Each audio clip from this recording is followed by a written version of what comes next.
என்ன சொல்றதுன்னே தெரியல. தலைவி இஸ் பேக்குன்னு எல்லாருமே குதிச்சுட்டு இருக்காங்க. யார பத்தி சொல்றேன்னா, TikTok ஃபேம் இலக்கியா தான். 2 மில்லியன் ஃபாலோவர்ஸ்க்கு மேல இருந்துட்டு இருக்கு.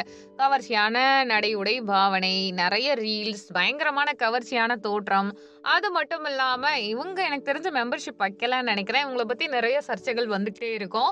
இப்ப ரீசென்ட்டா அவங்க தற்கொலைக்கு முயன்றாங்க. அதுக்கு காரணம் ஒரு ஸ்டண்ட்மேன் உடைய பையன். அவரோட இல்லீகல் ரிலேஷன்ஷிப்ல இருந்தாங்க.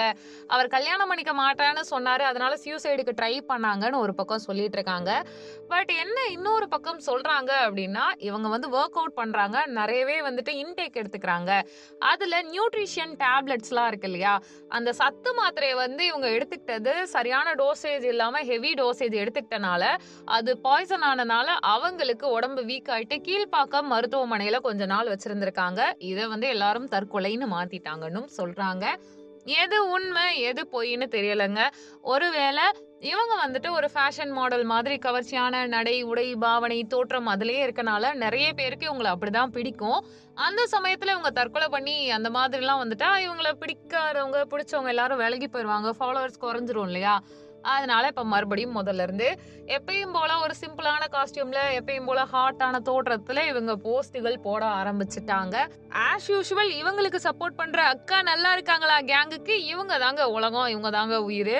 ஆனா என்ன பண்றது? உண்மையிலேயே அவங்க தற்கொலை பண்ணிக்கிட்டாங்களா? சுத்தி என்ன நடந்துச்சுன்றத அவங்களே அஃபிஷியலா வந்து தெரிவிக்கிறேன் அப்படின்னு இருக்காங்க. இலக்கியா அவர்களுக்குன்னு ஒரு தனியான ஃபேன் பேஸே இருக்காங்க. அது இல்லன்னுலாம் சொல்லிறவே முடியாது. அது மட்டும் இல்லாம ஒவ்வொருத்தருக்குமே நடிப்புல ஒரு கை பார்க்கணும் அப்படின்ற ஆசை இருக்கு. இவங்களுக்குமே அந்த மாதிரி ஆக்டிங்குள்ள போணும். அதுக்காக தான் இப்படி கவர்ச்சியான தோற்றத்துல இருக்கேன்னு ஓப்பனாவே போல்டான ஸ்டேட்மெண்ட்டே சொல்லியிருக்காங்க. ஸோ இவங்கள யாரும் குறை சொல்ல முடியாது. அவங்க தெரிஞ்சு தான் அந்த மாதிரி ஹாட்டான காஸ்டியூம்ஸ்லாம் போட்டுட்டு நெறையவுமே நடிப்பு திறமைய காட்டிக்கிட்டு இருக்காங்க. ஸோ உங்களுடைய கருத்துக்கள் ஏதாவது இருந்தா கமெண்ட் பண்ணுங்க. நம்ம சேனல்ல லைக் பண்ணுங்க, ஷேர் பண்ணுங்க, சப்ஸ்கிரைப் பண்ணுங்க. Thank you.